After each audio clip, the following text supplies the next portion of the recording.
What's up, everybody? My name is Demetri Kofinas, and you're listening to Hidden Forces, a podcast that inspires investors, entrepreneurs, and everyday citizens to challenge consensus narratives and learn how to think critically about the systems of power shaping our world. My guest in this episode of Hidden Forces is Jason Furman, professor of the practice of economic policy at Harvard University and a former chair of the Council of Economic Advisors, who comments regularly on the U.S. economy, inflation, and monetary policy. Jason and I spend the first hour of this conversation exploring his economic framework and his time working inside the Clinton and Obama White Houses, and how these experiences shaped his perspective on the proper role of government in the economy. We then dive into his thinking about artificial intelligence, whether we're living through an AI bubble, how he thinks about AI regulation, and where he expects to see the biggest productivity gains from the adoption of AI in the U.S. service sector. We also discuss the limitations of our inflation models, whether we have a good working understanding of the causes of inflation, whether the Fed has implicitly raised its inflation target, and how large structural deficits and political constraints will shape the Fed's ability to manage that target in the years ahead. In the second hour, we switch to a discussion about the politics of affordability, in a broadening sense, especially among younger Americans, that the social contract of their parents and grandparents is broken, and that the costs associated with achieving the American dream have become insurmountable for almost all but the very wealthy. Jason and I debate the political appeal and efficacy of price controls and the extent to which tariffs, industrial policy, and currency depreciation can or should be used to reshape global supply chains and rebuild U.S. domestic manufacturing in areas deemed critical for national security. We also discuss the U.S. trade deficit and capital account surplus, what a weaker dollar may tell us about the government's policy objectives, how corruption, rule of law, and institutional decay may eventually feed back into foreign appetite for U.S. assets, and what is at stake in the choice of the next Fed chair, both for the independence of the central bank and for the long-term credibility of American monetary policy. If you want access to this part of the conversation and you're not already subscribed to Hidden Forces, you can join our premium feed and listen to the second hour of today's episode by going to hiddenforces.io/subscribe. All of our content tiers give you access to our premium feed, which you can listen to on your mobile device using your favorite podcast app, just like you're listening to this episode right now.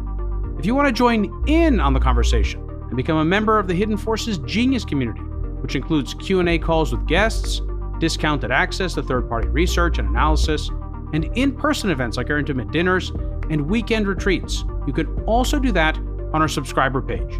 And with that, please enjoy this thoughtful discussion about the U.S. economy, government policy, and the long-term structural challenges and opportunities facing the country with my guest, Jason Furman. Jason Furman, welcome to Hidden Forces. Great to be with you.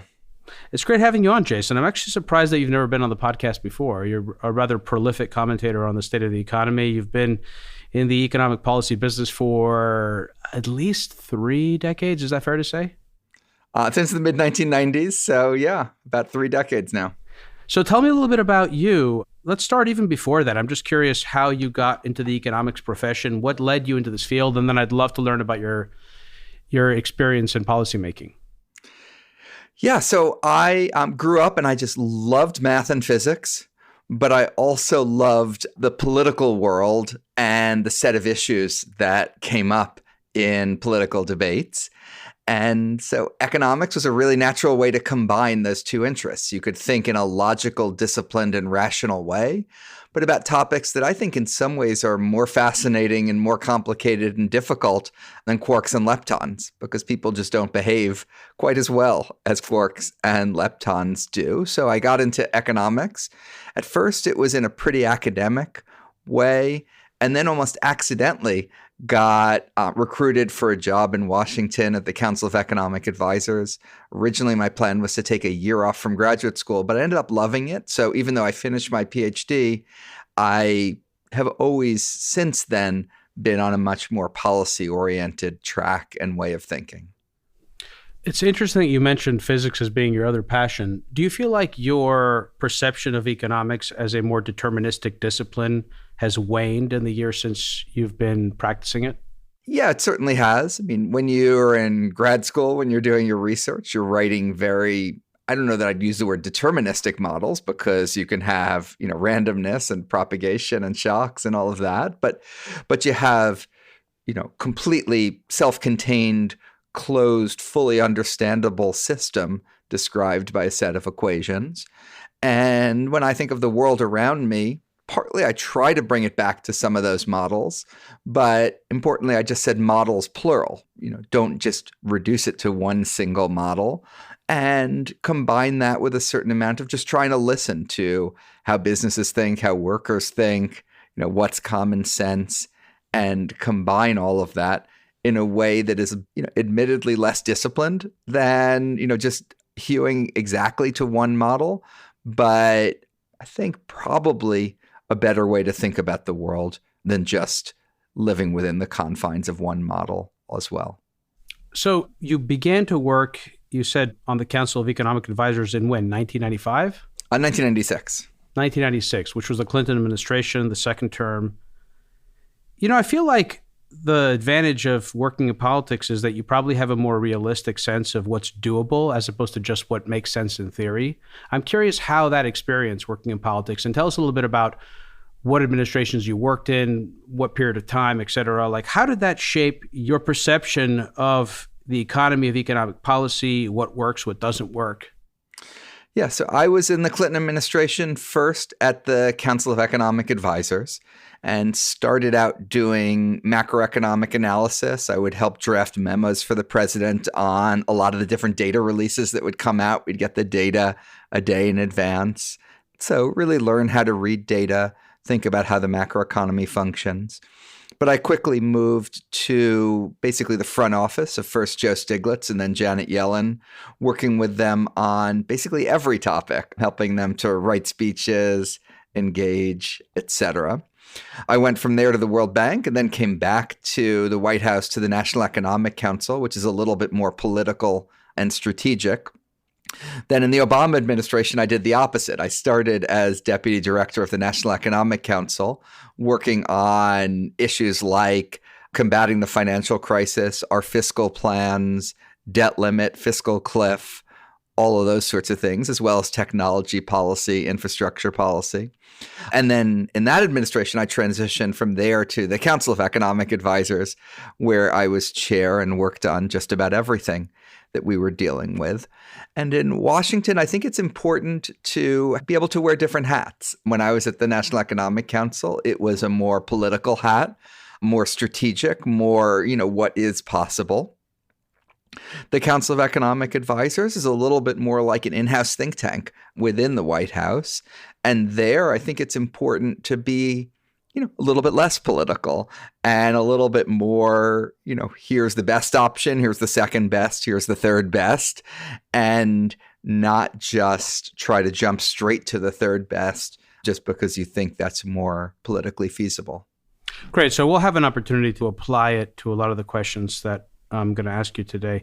So I have a lot of questions to ask you, Jason, as you can imagine, but maybe the best way to start is to just kind of ask you, what is it that concerns you today? Where do you spend most of your time focused on? How much of it is focused on trying to understand where the economy is? How much of it is what needs to be done on a policy side? Like, feel free to share your thoughts with me, and then we can kind of begin to dig into them. Yeah. I mean, I often pay attention to whatever the issue of the day is, often a fascinating issue, an important one, and one that comes up a lot. And right now, the biggest issue of the day is the AI bubble. Are we in one?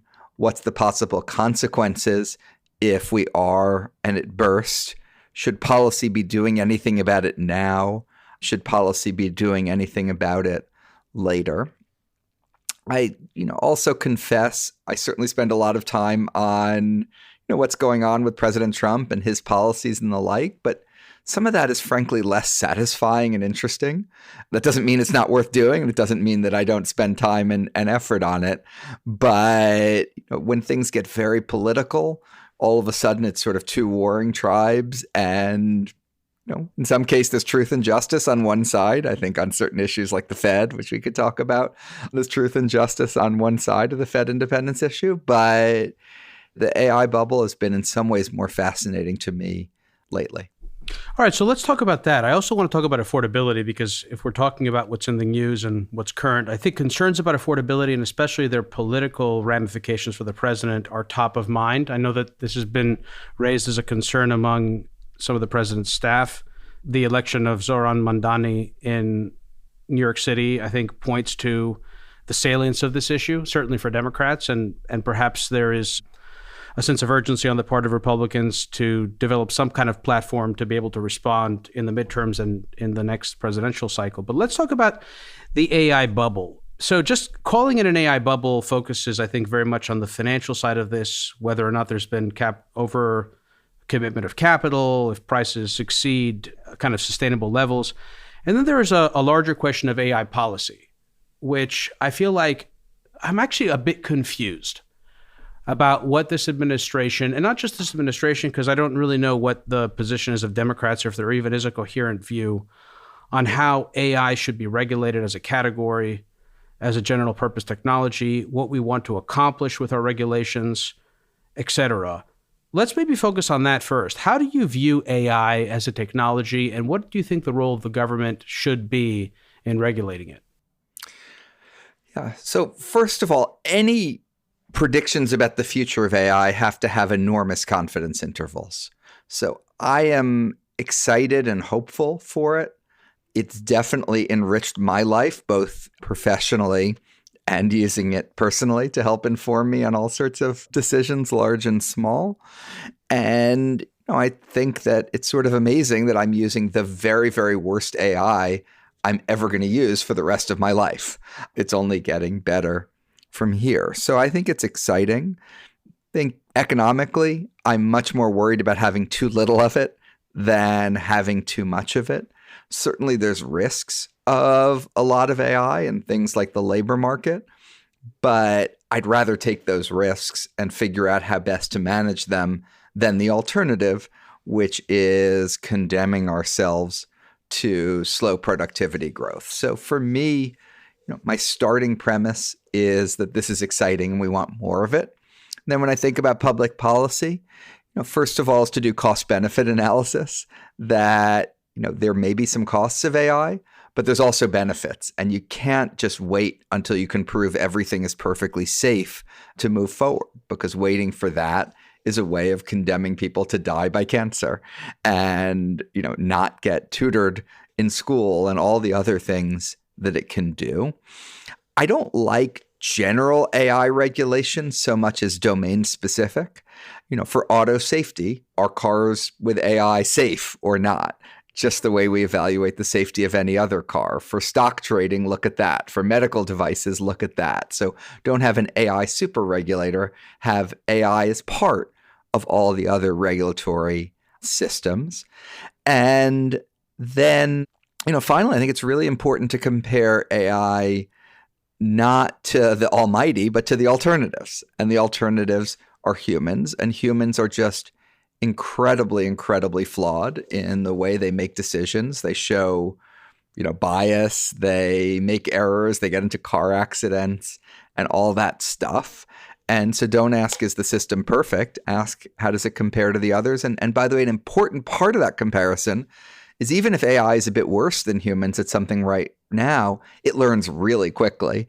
And so in some ways, you want to do the dynamic analysis of not just where is AI today, but where is it going and how does the learning process fit into that? So between, I would say, 10 and 5 years ago, between 2015 and 2020, the debate among luminaries, commentators, people that were interested in AI and conversations about narrow versus general intelligence, those conversations, I think, leaned heavily towards the AI safety perspective, which is to say there were a lot of concerns about how these systems would operate in the wild and how we would do our best to try and manage the objective function so that we didn't, quote, lose control of these systems. And I'm not even talking about Skynet. I'm not talking about these systems being embedded in defense technologies. I'm just saying in general. It seems that at some point in the last couple of years, really shortly after ChatGPT's launch, maybe a year afterwards or so, it seems like there was a kind of we flipped a switch in the public conversation. And we went from this being sort of the paradigm in which we thought about the trade-offs of regulation to just saying, well, we just need to throw as much government support behind these large companies that are leading the development of these foundation models because we can't afford to regulate, otherwise we'll turn into Europe. I'm curious from your perspective as a policymaker or someone that's been in the policymaking space and has a lot of relationships with people in and out of government, what do you think is going on here in terms of our policy approach to AI? And do you have a view on whether it's efficacious or not? Yeah. So there were two things a few years ago. One was the safetyism that you said. And then another was a really intense concern around AI being biased, absorbing human knowledge, reproducing bias, doing it on racial, gender, and other grounds. If you look at the Biden administration's policy on AI, in many respects, they were quite pro-AI. At the very end, they did sign legislation on, making it easier to build in that space to get through the permitting. But there also was an awful lot of let's sit down and worry not just about these safety issues, but all these bias issues and the like. People I talked to in Silicon Valley think some of that did slow them down a bit. Not a huge amount. They were moving super fast under Biden, but slowed them down a bit. Under the Trump administration, you basically had all of that ripped up and full speed ahead type of attitude. I'm somewhat sympathetic to that. And I think it is one of the few things in the Trump administration on economic policy I'd probably put on the positive side of the ledger. And it's a quite important one, is increasing just trying to get rid of whatever bottlenecks, whatever is standing in the way of this technology. Now, 99% of what's happening is the private sector moving on its own, and that would have happened regardless of who is president and probably even regardless of what policy. But, you look at the United States compared to Europe, and it's hard not to believe that policy matters here too. And that's a big part of why we have tons of leading foundational models, and Europe basically maybe has, Mistral. So one of the limiting factors during the internet boom in the 90s was the bandwidth of analog phone lines, which the industry addressed in part through the transition from analog to digital. Today, the consensus seems to have shifted from initially seeing the limiting factor as chip capacity, both in terms of quality and quantity of compute, to now being about the grid and the capacity to service ever increasing demands for electric power by data centers that will be used to train and run these frontier models. And even that thesis is under fire as a result of DeepSeek's innovations in inference compute efficiency. I'm curious, what role do you think the government should play when it comes to things like the electric grid, which are part of the public infrastructure that everyone depends on, including players at the economic frontier, but also everyday consumers? Yeah, I'd say the biggest role for the government to play is getting out of the way. And the main way it's in the way is on some of the issues around permitting that you need to build the energy supplies, to build the chip supplies. I don't know, by the way, if the scaling is going to keep working and that you just keep doubling the number of chips and you double, how good the models are and you double the economic impact of those models. There's a bunch of me that is actually quite skeptical of that. And I look at ChatGPT and a lot of the improvements it's making seem to be less about the pre-training and more about refining it and fine-tuning it afterwards. But, I'm not an expert on this, and I'm a believer in, the government doesn't decide. I don't decide. Lots of different companies, lots of different investors make these decisions, and then the market will sort out which of them work. So what the government needs to do is make sure that process can happen. Doesn't need to subsidize anything, doesn't need to give grants. More than enough of this is happening. Just needs to make sure you can build the stuff for at least one path that these companies are going on, a path that so far has worked quite well and may or may not run into heavily diminishing returns. So I actually feel like this would be a good opportunity, Jason, to ask you a question about your philosophy on the role of the state in the economy. I have been very influenced by Bill Janeway's book, Doing Capitalism in the Innovation Economy, and he has this model that he describes as the three-player game, which includes the state, financial speculators, and the market economy, which ultimately is responsible for commercializing and broadening the gains from the investments made by the state at the earliest stages of the innovation cycle. And this model was deployed rather successfully throughout the period of the Cold War. But it seems to me that we're at a stage today where the United States, for the first time since maybe the mid to late 1970s, when the Soviet Union's growth rate began to lag consistently behind America's, and certainly by the 1980s, where the gap in productive investment had grown and the Soviets were spending something like 10 to 20% of their GNP on defense, that the U.S. is facing a competitive alternative to its economic model in the form of China's state-driven capitalism, with authoritative characteristics and a strong bias toward investing in achieving technological supremacy. And there is a kind of ideological war going on, certainly in certain avenues of social media where you see a lot of videos of Chinese investment in infrastructure and all the sort of ways in which they've dominated the electric car market. How do you think about what the appropriate role of the state in America and other Western democracies should be, especially in light of this geostrategic competition? And how has your view changed or not changed on this issue in the last, say, 10 years? So I think in the last 10 years, I've almost become a little bit more orthodox in my thinking. Maybe it's that I'm teaching a principles of economics class here at Harvard.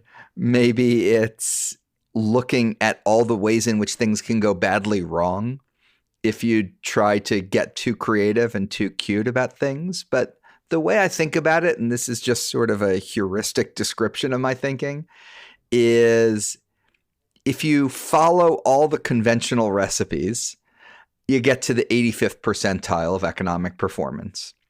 If you depart from them, you might turn into Singapore at the 100th percentile, or you might turn into Venezuela at the 0th percentile. And so you better be really, really sure of what you're doing and really careful. So it's sort of small c conservative about not straying too far from it. Now, what does this mean applied to technology? Well, most of technology is something that the government isn't particularly good at picking winners, losers, isn't particularly good at picking approaches. So largely, I think it's for the private sector to do. But there's two big conventional market failures that we'd teach in a class like mine. I definitely don't teach like markets solve every problem, but I teach, try to identify the externality, try to identify, the way in which concentration is causing a market failure, et cetera, and then try to have a remedy that brings you closer to what you would have gotten if the market could have functioned better. So in the technology space, I think there's two and possibly a third. The first is the intersection between technology and national security. The market's never going to make enough, drones. It's never going to make enough missile defense systems. You just can't leave it to do that on its own. The government needs to do that. The clearest place that is in technology is in things like fabricating microchips here in the United States. We're just not going to do that without subsidies. I think that is a good thing to do for national security reasons. And so I'm glad we're subsidizing it. Second is there's huge spillovers in knowledge that aren't captured by any given company. That's a positive externality. And so the government has an important role in both basic research and also has a role in possibly things like tax credits for research and development. There's then a third issue, which I'm less sure about, which is competition. And I'm a believer in antitrust. I'm a believer that the government need to take steps to ensure that there's more competition. Here's where I've changed my mind a little bit based on what I see as the data. To me, in the AI space, it looks like there's an enormous amount of competition. The lead company has changed multiple times. Some of them are brand new startups. Some of them are incumbents. Some of them are DeepSeek using relatively little in the way of chips. Others are OpenAI using enormous amounts in the way of it. And so I think there might be less role for antitrust in this space than I would have expected a couple of years ago. All right, so let's go to the question about AI bubble. So do you think we're in a bubble? And how would you define that? Yeah, so first of all, I define a bubble as prices that are well above their fundamental value, the net present value of expected earnings. And they're well above it because of self-fulfilling belief that something will go up. And so it's worth buying because it will go up, and that drives it up and at first makes it work. If you say it's a bubble, you are only right if you basically would have made money short selling it at the point that you said it was a bubble. So if you call it a bubble today and the market doubles and then the market falls by 40%, you were wrong. It was not a bubble. So, Alan Greenspan in December 1996 wasn't prescient when he warned about irrational exuberance. He was wrong because he was too early. People who called the housing bubble in 2002, and there were people that called it then, they weren't prescient, they were wrong. And for me, this is the big issue with calling this a bubble is, yeah, I'm sure at some point the market will go down. What I don't know is if it'll go up a lot before it goes down. And because of that, I have a hard time calling it a bubble. On the one side, there is just, enormous amounts of productivity you need to get, plus enormous amounts of monetizing that productivity. So there's two sort of questionable ingredients to, the revenue model here. But on the other side, the revenue growth we've seen to date is actually real. It is incredibly rapid. The number of customers here are enormous, and some of the upside here is really large too. So personally, I've kept my money in the market. I'm not doubling down, but I'm not, halving down either.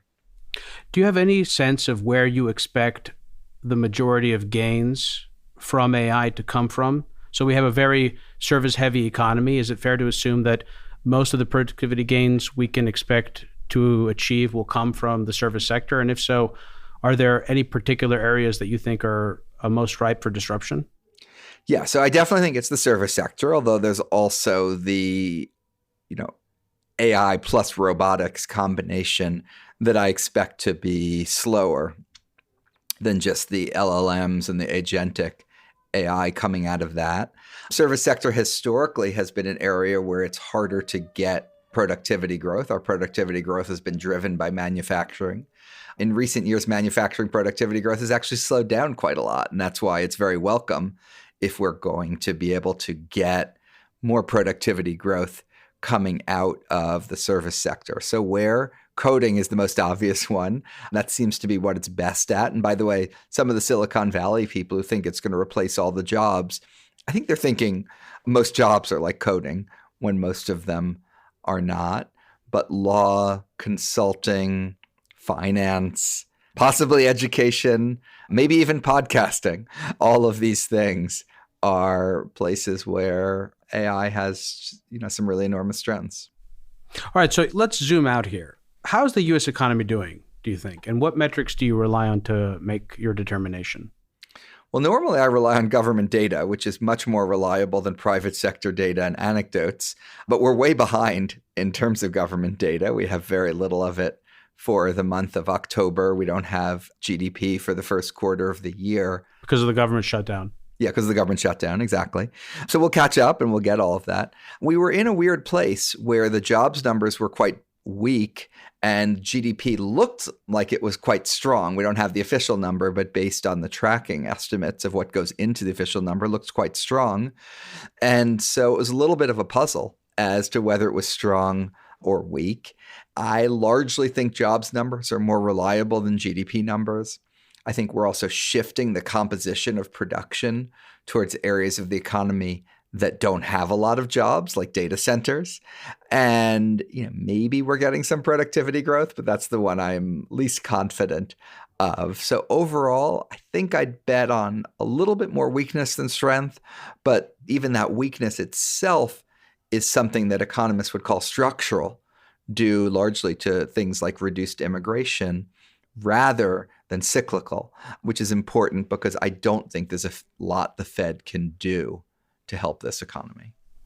So actually, I really want to have a conversation about what the Fed can and can't do, because I actually tend to agree that a lot of our models about what monetary policy can achieve don't seem to square with reality. They didn't square with reality post 2008, and I wonder whether the reverse scenario, which is to say the Fed being able to keep a lid on inflation, is a good thing to bet on. Let's talk a little bit about the jobs market, because in a New York Times op-ed from early September, you argued that the slowdown in jobs growth should lead the Fed to limit itself to one 25 basis point rate cut at its September meeting, but that the FOMC should be under no illusions that it can or should do much more than that. We've actually gotten 2 rate cuts since then, and there's a third one that's now on the table for the next meeting. How has that picture changed since the start of the year and since you wrote your op-ed? Yeah, I think the Fed is making a different judgment than I would have made. And in that op-ed, by the way, I was saying what ought to be done, not what I was going to predict would be done. So I think this is roughly what I would have predicted the Fed would have done. But, I look at the inflation rate, it's 2.8%. That's 0.8 above what the Fed wants. The unemployment rate is in the low 4s, roughly where the Fed wants it to be. The financial conditions are very loose, especially because of the strong stock market. And there's more fiscal support coming for the economy from deficit reduction from the One Big Beautiful Bill Act. So I don't know why the Fed thinks that the economy is not already getting sufficient support and why it isn't more focused on inflation as a problem rather than unemployment. That's the way I would be thinking about it if I was there right now. So how inflationary are rate cuts? It's a good question. And it's been studied. You can put it into, a theoretical model. You can put it into an empirical estimate by looking at what's happened before. Part of the tricky thing is I think there may be nonlinearities there. So at first, small increases in the unemployment rate can give you large decreases in inflation. But eventually it might take larger increases in unemployment to bring inflation down. I certainly wouldn't, knowingly cause a big recession just to get the inflation rate from 2.8% to 2.0%. I think it's fine for the Fed to be a little bit opportunistic about how they're disinflating the economy. Look for, times and moments when it makes sense to do it. But yeah, I think there's certainly, it's certainly the case that there's some disinflation from it. The other piece I'd put here is, why did the NASDAQ bubble burst in 2000? It burst because the Fed raised rates by, I think, 150 basis points, something like that. It raised rates a bunch in order to get control of inflation. Well, I'd rather the Fed not be in a position where it's surprising everyone with rate increases. And the best way to not surprise people with abrupt rate increases is to not cut rates. While my best guess is we're not in a bubble, I don't think I would want to be the person, putting fuel into that possible bubble. Better to keep rates lower now, and then, you're not going to need to backtrack next year. So former Bank of England Governor Mervyn King recently said that, quote, central banks no longer have a theory of inflation. Do you think that Fed officials even have a good working understanding of the causes of inflation and what they would need to do in order to keep it under control? This is kind of the question I asked earlier, but it's a more pointed version of it. Yeah, it's funny. He said that, I invited him to give a seminar here, and he made exactly that statement and talked about some of the leading economists on inflation and said they didn't have a theory of it. And I didn't think that was totally fair. The problem is we have theories of inflation, and you need to know which theory to use at which point in time. If you're a country that's printing 10 times more money each year, we have a very good theory of inflation. It's called the quantity theory of money, and it says prices are going to go up 10 times each year. If you adjust interest rates, we have another theory that you use. In that circumstance, it's something like the ISLM model that basically Keynes came up with the core ideas for, or the new Keynesian version of that model. And that works in sort of normal times. In 2020 and 2021, people were using that new Keynesian model when really they should have been using something more like the quantity theory of money model. There was just a huge expansion in nominal GDP. It couldn't show up in output. it had to show up in prices. So I think we have different inflation theories, and the trick is to know, which theory to use when. So was the key insight post 2008, when the Fed ultimately quintupled its balance sheet, that the reserves created by the Fed and were effectively inert in the banking system, and therefore the quantity theory of money remained intellectually consistent? Yeah, the quantity theory of money is about the money supply, and it's not about what's called the monetary base. So if banks have money that stays in their vault, or that stays in the electronic equivalent of their vault, which is reserve deposits with the Fed, that actually is in what's called the monetary base. It's not in the money supply. And when Milton Friedman was writing, he was writing about the money supply. And so in some sense, these two episodes with enormous expansions in the Fed's balance sheet and no inflation last time, and a lot of inflation this time, are consistent. Now, what that points out to you, though, is that you can't just look at the amount of money the Fed makes and turn that into the money supply. Why did the money supply expand in 2020 and 2021? Well, in part because of fiscal policy. The Fed gave people money. That meant people had money in their checking accounts. When you have money in your checking account, that does count as part of the money supply.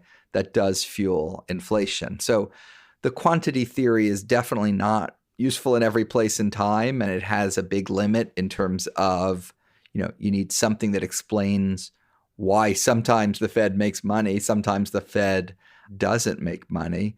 But I do think we have all the intellectual tools that we need. And regardless, if you think we don't, it's incumbent on you not just to complain about the lack of tools, but to come up with, a better one. So I'm going to follow that up with a question. But before I do, just one more about the Fed's target. So you mentioned that inflation is currently at 2.8%. The Fed is cutting interest rates, even though they're above target. Does that mean that the Fed has implicitly changed its inflation target from 2% to something higher? I wonder if they have or haven't. You could rationalize what they're doing by they think that they're above the neutral rate. So monetary policy is already tight, and they're just making it less tight. So their foot is on the brake. It just isn't pushing down as hard on the brake. So you could still believe that they believe and are trying for 2.0. But I think it's possible that they've shifted the inflation target away from 2.0 and to 2.x. What do you think the logic of them wanting to run inflation a bit hot is?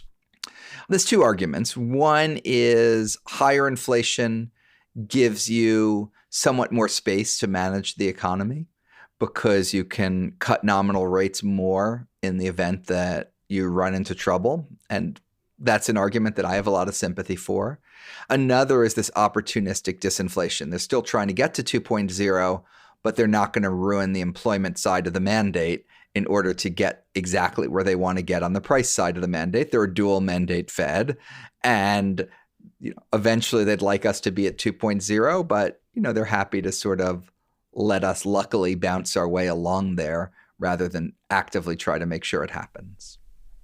So what is the current, do you know what the budget deficit is? What the latest figures say that the deficit is currently? It was about 1.8 trillion last year, a little bit over 6%. As a percentage of GDP, what is it, like a little bit over 6 6% of GDP. Okay. That seems extraordinarily high for an economy that's not in recession. It is extraordinarily high for an economy that's not in recession. Absolutely. And no major emergencies either. There's not some big pandemic, war, anything like that. Could there be an implicit understanding on the part of policymakers that the only way to address that is through inflation? There could be, but I don't think there is. The Fed is not going to bail out the fiscal system, at least in its current configuration. It's possible it will have a different configuration in the future. You mean the leadership? You mean Jay Powell wouldn't be willing to? Yeah, Jay Powell would not be willing to, but there's 12 different voters on that committee. And so we're going to get a new chair, but most of the voters are going to stay the same. They would not be willing to either. So I don't think fiscal dominance is, at least in the short run, a big issue. So I do want to ask you about potential next Fed chairs. Let's imagine a scenario. First of all, are there realistic scenarios you can imagine that whereby over the next 5 years, inflation significantly moves above target. So much so that it would require a policy response to try and get it down. Oh, yeah. Look, if you think we're at 2.8 right now, there's a 50% chance we end up at like 3.3 and a 50% chance we end up at 2.3. Let me reapply then. Okay, so the reason I asked you about working theories of inflation was to get to this next question, which is, since you do feel that while there isn't a general purpose theory, there are theories, and we just have to apply the right one. How would policymakers get inflation down if it were getting out of control? What do you think would be the tools that would do it and that you would feel confident would work? And also that would be politically feasible? Well, I mean, the nice thing at the Fed is that they're independent. And so... How independent really, though? I mean, you worked in government, and you worked in government during the period where the Fed had the most independence it's ever had in our lifetime. But historically, the Fed goes through cycles of being more or less politically amenable to political pressure. And of course, it is a creature of government. It was created by the Congress. So really, how much can we bank on this notion of political independence? I mean, look, the Fed under President Biden was raising rates by 75 basis points per meeting for multiple meetings in a row. I can't imagine the people sitting in the White House were totally thrilled by that. Then you go to the election year, and everyone kept thinking they were going to cut rates, and they didn't, and they didn't, and they didn't. They finally did in September, but that was, very late for the political perspective of the Democrats. So this is not a Fed that looks particularly partisan for the administration that is in office. Remember, President Clinton used to sort of, complain a little bit, sort of have his thumb on the, be rooting for lower rates. He never expressed it. He never asked us to do anything about it. He got that if he were in charge of monetary policy, probably things would turn out worse than if Alan Greenspan was in charge of monetary policy. But I think that independence really was quite real. And then you look at President Trump. He's done everything he can to get the Fed to bow to his will, and the Fed has ignored him. Does it matter what's causing inflation? So we had supply chain disruptions during COVID. Some of that inflation was caused by those disruptions. If we experience something similar again, do you think policymakers have a responsibility to do whatever they can to get inflation down, even if it's caused by structural issues that are driving prices up? So, in other words, the way that we're taught about inflation, just for people that are listening also, the way we're taught about inflation in school is that, or the role of monetary policy in curbing inflation is that it's driven by the economy overheating. And so that's sort of what I'm trying to get at, which is that there are forces that can drive inflation and also forces that can drive debasement, which can effectively cause inflation, that are independent of whether or not the economy is growing too quickly and the price of money needs to increase in order to kind of take some of the pressure off. Yeah. So that's not, unknown to economics. Economics has a concept of supply shocks. It's been a part of the toolkit at least since the 1970s. There's still some debate about a supply shock. For the most part, you want to look through a supply shock and not worry about that inflation, let it work its way through the system. But there is an exception, which is if it gets built into inflation expectations, you need to keep those in check and make sure you're being credible. Those two right now go in different directions. I would say the tariff inflation is transitory. The Fed can mostly afford to ignore it, but has to worry just a tiny bit about will it end up taking root and become self-fulfilling in terms of psychology. The other thing with supply inflation is if the government can do something about it, it should. Now, you often can't. It's often some, geopolitical event you can't stop. The biggest supply inflation right now, supply shock inflation, is coming from the tariffs. And that is something the government could do something about. It could just drop those tariffs, and that would make this all a whole lot easier for everyone. So one last question before I move to the second hour, Jason. What do you think the Fed would need to do? Let's say inflation was running at 4% 3 years from now or whatever. What do you think the Fed and the fiscal authorities would need to do, and or the fiscal authorities would need to do in order to get inflation down, and that they would do? I mean, if we're still at 3% a few years from now, they're going to have to decide. 4%. 4%. Sorry, 4%. 4%. You need to keep raising interest rates, and you might need much higher unemployment in order to solve that problem, unfortunately.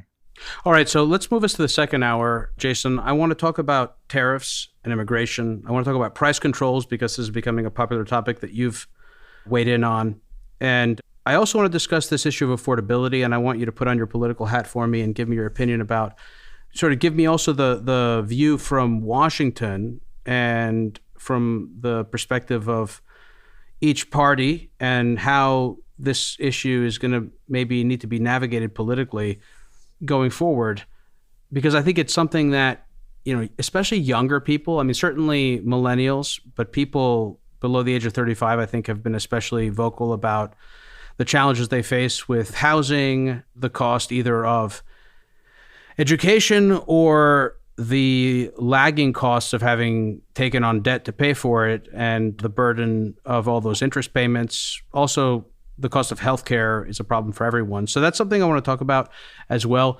For anyone new to the program, Hidden Forces is listener supported. We don't accept advertisers or commercial sponsors. The entire show is funded from top to bottom by listeners like you.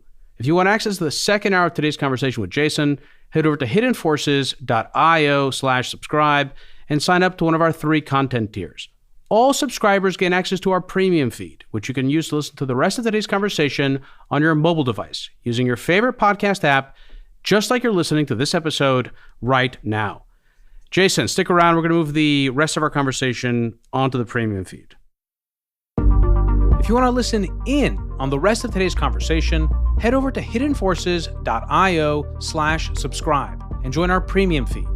If you want to join in on the conversation and become a member of the Hidden Forces Genius community, you can also do that through our subscriber page. Today's episode was produced by me and edited by Stylianos Nicolaou. For more episodes, you can check out our website at hiddenforces.io. You can follow me on Twitter at Kofinas, and you can email me at info@hiddenforces.io. As always, thanks for listening. We'll see you next time.